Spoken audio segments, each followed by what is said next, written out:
Assalamualaikum warahmatullahi wabarakatuh. My name is Izzat Chami, and today I will present to you about unveiling university student transportation preference. Before I start, transportation is one of the most important things in our daily life. With slightly delay of transportation, it actually can ruin our day. Transportation can take us everywhere we wanted to, from destination A to B.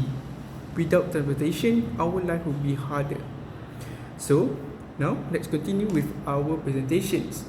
For the content of this presentation, first I will explain about the objective of these presentations, and then I will move to the mode of the interpretations, and then the reason for interpretation choices, and lastly the frequency of use of the interpretations.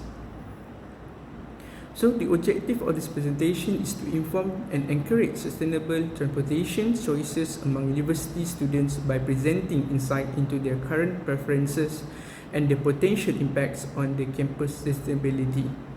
So let's move on to the mode of transportations.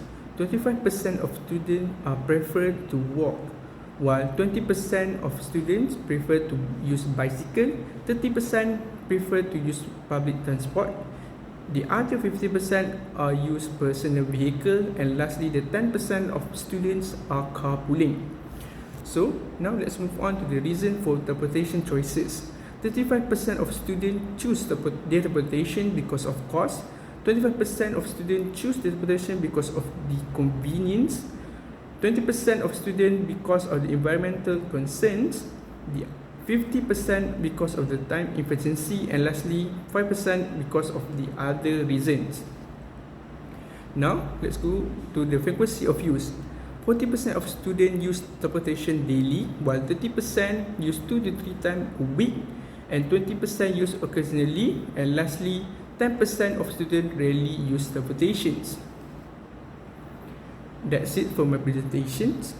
Thank you for your time.